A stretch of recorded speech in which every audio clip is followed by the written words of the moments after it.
اللہ کے نام سے جو سراسر رحمت ہے، جس کی شفقت ابدی ہے۔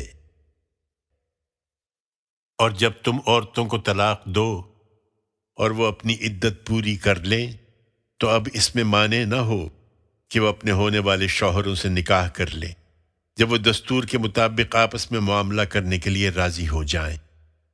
یہ نصیحت تم میں سے ان لوگوں کو کی جاتی ہے جو اللہ پر اور قیامت کے دن پر ایمان رکھتے ہیں۔ یہی تمہارے لیے زیادہ شائستہ اور زیادہ پاکیزہ طریقہ ہے، اور حقیقت یہ ہے کہ اللہ جانتا ہے اور تم نہیں جانتے۔ اور طلاق کے بعد بھی مائیں ان لوگوں کے لیے جو دودھ کی مدت پوری کرنا چاہتے ہوں اپنے بچوں کو پورے 2 سال دودھ پلائیں گی، اور بچے کے باپ کو اس صورت میں دستور کے مطابق ان کا کھانا کپڑا دینا ہوگا۔ کسی پر اس کی طاقت سے زیادہ بوجھ نہ ڈالا جائے، نہ کسی ماں کو اس کے بچے کی وجہ سے نقصان پہنچایا جائے، اور نہ کسی باپ کو اس کے بچے کے سبب سے۔ اور اسی طرح کی ذمہ داری اس کے وارث پر بھی ہے۔ پھر اگر دونوں باہمی رضامندی اور آپس کے مشورے سے دودھ چھڑانا چاہیں تو دونوں پر کوئی گناہ نہیں ہے۔ اور اگر تم اپنے بچوں کو کسی اور سے دودھ پلوانا چاہو تو اس میں بھی تمہارے لیے کوئی مضائقہ نہیں، بشرطے کہ بچے کی ماں سے جو کچھ تم نے دینا طے کیا ہے وہ دستور کے مطابق اسے دے دو، اور اللہ سے ڈرتے رہو اور جان رکھو کہ جو کچھ تم کرتے ہو اللہ اسے دیکھ رہا ہے۔ اور تم میں سے جو لوگ وفات پا جائیں اور اپنے پیچھے بیویاں چھوڑیں تو وہ بھی اپنے آپ کو 4 مہینے 10 دن انتظار کرائیں۔ پھر جب ان کی عدت پوری ہو جائے تو اپنے حق میں دستور کے مطابق جو کچھ وہ کریں اس کا تم پر کوئی گناہ نہیں ہے، اور جو کچھ تم کرتے ہو اللہ اسے خوب جانتا ہے، اور تمہارے لیے اس میں بھی کوئی گناہ نہیں جو تم اشارے کنائے میں نکاح کا پیغام ان عورتوں کو دو یا اس کو اپنے دل میں چھپائے رکھو۔ اللہ کو معلوم ہے کہ تم ان سے یہ بات تو کرو گے ہی، سو کرو، لیکن اس میں کوئی وعدہ ان سے چھپ کر نہ کرنا۔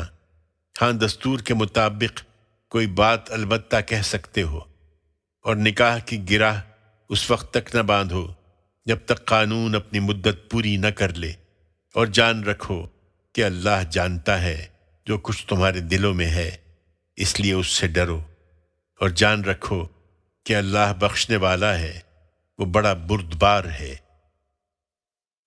اور اگر تم عورتوں کو اس صورت میں طلاق دو کہ تم نے انہیں ہاتھ نہیں لگایا یا ان کا مہر مقرر نہیں کیا تو مہر کے معاملے میں تم پر کچھ گناہ نہیں ہے، مگر یہ تو لازماً ہونا چاہیے کہ دستور کے مطابق انہیں کچھ سامان زندگی دے کر رخصت کرو، اچھی حالت والے اپنی حالت کے مطابق اور غریب اپنی حالت کے مطابق۔ یہ حق ہے ان پر جو احسان کا رویہ اختیار کرنے والے ہوں۔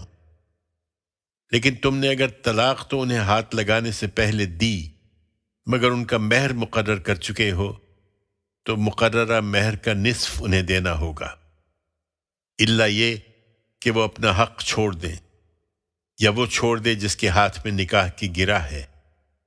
اور یہ تقوی سے زیادہ قریب ہے کہ تم مرد اپنا حق چھوڑ دو اور اپنے درمیان کی فضیلت نہ بھولو، بے شک اللہ دیکھ رہا ہے اس کو جو تم کر رہے ہو۔ یہ خدا کی شریعت ہے، اس پر قائم رہنا چاہتے ہو تو اپنی نمازوں کی حفاظت کرو، خاص کر اس نماز کی جو دن اور رات کی نمازوں کے بیچ میں آتی ہے، جب تمہارے لیے اپنی مصروفیتوں سے نکلنا آسان نہیں ہوتا، اور سب کچھ چھوڑ کر اللہ کے حضور میں نہایت ادب کے ساتھ کھڑے ہو جاؤ۔ پھر اگر خطرے کا موقع ہو تو پیدل یا سواری پر جس طرح چاہے پڑھ لو، لیکن جب امن ہو جائے تو اللہ کو اسی طریقے سے یاد کرو جو اس نے تمہیں سکھایا ہے، جسے تم نہیں جانتے تھے۔ اور ہاں، بیوہ اور مطلقہ کے بارے میں جو ہدایات تمہیں دی گئی ہیں ان سے متعلق یہ وضاحت ضروری ہے کہ تم میں سے جو لوگ وفات پائیں اور اپنے پیچھے بیویاں چھوڑ رہے ہوں وہ اپنی ان بیویوں کے لیے سال بھر کے نان و نفقہ کی وصیت کر جائیں، اور یہ بھی کہ اس عرصے میں انہیں گھر سے نہ نکالا جائے، لیکن وہ خود گھر چھوڑ دیں تو جو کچھ دستور کی بات وہ اپنے معاملے میں کریں اس کا تم پر کوئی گناہ نہیں ہے۔ یہ اللہ کا قانون ہے، اور اللہ زبردست ہے، وہ بڑی حکمت والا ہے۔ اور اسی طرح یہ وضاحت بھی ضروری ہے کہ متعلقہ عورتوں کو ہر حال میں دستور کے مطابق کچھ سامان زندگی دے کر رخصت کرنا چاہیے۔ یہ حق ہے ان پر جو خدا سے ڈرنے والے ہوں۔ اللہ اسی طرح تمہارے لیے اپنی آیتوں کی وضاحت کرتا ہے تاکہ تم سمجھنے والے بنو۔ یہ مباحث جہاد و انفاق کے بارے میں تمہارے سوالوں سے پیدا ہوئے تھے۔ ایمان والو، ان کا حکم تم پر شاق نہ ہونا چاہیے۔ کیا تم نے ان لوگوں کو نہیں دیکھا جو ہزاروں کی تعداد میں تھے اور موت کے ڈر سے اپنے گھر چھوڑ کر ان سے نکل کھڑے ہوئے؟ اس پر اللہ نے ان سے فرمایا کہ مردے ہو کر جیو۔ وہ برسوں اسی حالت میں رہے، پھر اللہ نے انہیں دوبارہ زندگی عطا فرمائی۔ اس میں شبہ نہیں کہ اللہ لوگوں پر بڑا فضل کرنے والا ہے، مگر لوگوں میں زیادہ ہیں جو اس کے شکر گزار نہیں ہوتے۔ ایمان والو، اس سے سبق لو اور اللہ کی راہ میں جنگ کرو، اور خوب جان رکھو کہ اللہ سمیع و علیم ہے۔ کون ہے جو اس جنگ کے لیے اللہ کو قرض دے گا؟ اچھا قرض کہ اللہ اس کے لیے اسے کئی گنا بڑھا دے، اور جو گریز کرے تو اسے معلوم ہونا چاہیے کہ اللہ ہی ہے جو تنگی بھی کرتا ہے اور فراخی بھی، اور تم کو ایک دن اسی کی طرف لوٹنا بھی ہے۔ تم نے موسیٰ کے بعد بنی اسرائیل کے سرداروں کو نہیں دیکھا جب انہوں نے اپنے ایک نبی سے کہا آپ ہمارے لیے ایک بادشاہ مقرر کر دیں تاکہ ہم اس کے حکم پر اللہ کی راہ میں جنگ کریں۔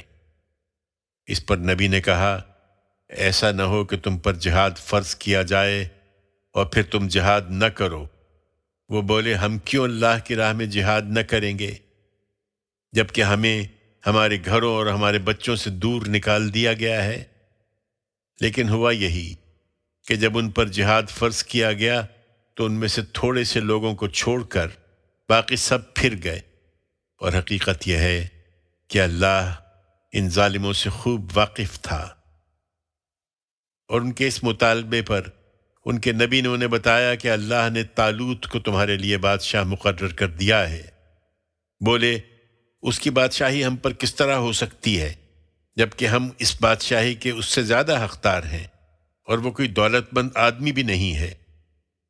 نبی نے جواب دیا اللہ نے اسی کو تم پر حکومت کے لیے منتخب کیا ہے، اور اس مقصد کے لیے اسے علم اور جسم دونوں میں بڑی کشادگی عطا فرمائی ہے۔ یہ سلطنت اللہ کی ہے، اور اللہ اپنی یہ سلطنت اپنی حکمت کے مطابق جس کو چاہے بخش دیتا ہے۔ تم معاملات کو اپنی تنگ نظروں سے دیکھتے ہو، اور اللہ بڑی وسعت رکھنے والا ہے، وہ ہر چیز سے واقف ہے۔ اور ان کے نبی نے ان کے لیے مزید وضاحت کی کہ اللہ کی طرف سے اس کے بادشاہ مقرر کیے جانے کی نشانی یہ ہے کہ تمہارا وہ صندوق تمہارے دشمنوں کے ہاتھ سے نکل کر تمہارے پاس آ جائے گا جس میں تمہارے پروردگار کی طرف سے تمہارے لیے ہمیشہ بڑی سکینت رہی ہے، اور جس میں وہ یادگاریں بھی ہیں جو موسیٰ اور ہارون کی ذریت نے تمہارے لیے چھوڑی ہیں۔ اسے فرشتے اٹھائے ہوئے ہوں گے۔ اس میں یقیناً ایک بڑی نشانی ہے تمہارے لیے اگر تم ماننے والے ہو۔ بنی اسرائیل کی حکومت سنبھالنے کے بعد پھر جب طالوت فوجیں لے کر نکلے تو انہوں نے لوگوں کو بتایا کہ اللہ نے فیصلہ کیا ہے کہ وہ ایک ندی کے ذریعے سے تمہیں آزمائے گا۔ اس کی صورت یہ ہوگی کہ جو اس کا پانی پیے گا وہ میرا ساتھی نہیں ہے، اور جس نے اس ندی سے کچھ نہیں چکھا وہ میرا ساتھی ہے۔ ہم اگر اپنے ہاتھ سے ایک چلو کوئی پی لے تو پی لے، لیکن ہوا یہ کہ ان میں سے تھوڑے لوگوں کے سوا باقی سب نے اس ندی کا پانی پی لیا۔ پھر جب طالوت اس کے پار اترے اور ان کے وہ ساتھی بھی جو اپنے ایمان پر قائم رہے اور فوجیں دیکھیں تو جو لوگ آزمائش میں پورے نہیں اترے تھے انہوں نے کہہ دیا کہ ہم تو آج جالوت اور اس کے لشکروں کا مقابلہ نہیں کر سکتے۔ اس پر وہ لوگ جنہیں خیال تھا کہ ان کو اللہ سے ملنا ہے بول اٹھے کہ حوصلہ کرو، اس لیے کہ بہت جگہ ایسا ہوا ہے کہ اللہ کے حکم سے چھوٹے گروہ بڑے گروہوں پر غالب آئے ہیں، اور اللہ تو ثابت قدم رہنے والوں کے ساتھ ہوتا ہے۔ اور یہی سچے مسلمان تھے کہ جب جالوت اور اس کی فوجوں کا سامنا ہوا تو انہوں نے دعا کی کہ پروردگار ہم پر صبر کا فیضان فرما اور ہمارے پاؤں جما دے، اور ان منکر لوگوں پر ہمیں غلبہ عطا کر دے۔ چنانچہ ان کی دعا قبول ہوئی، اور اللہ کے حکم سے انہوں نے اپنے ان دشمنوں کو شکست دے دی، اور جالوت کو داؤد نے قتل کر دیا، اور اللہ نے اسے بادشاہی دی اور حکمت عطا فرمائی، اور اسے اس علم میں سے سکھایا جو اللہ چاہتا ہے کہ اپنے اس طرح کے بندوں کو سکھائے۔ اور حقیقت یہ کہ اگر اللہ ایک کو دوسرے سے نہ ہٹاتا تو زمین فساد سے بھر جاتی، لیکن اس نے اسی طرح ہٹایا ہے، اس لیے کہ اللہ دنیا والوں پر بڑی عنایت فرمانے والا ہے۔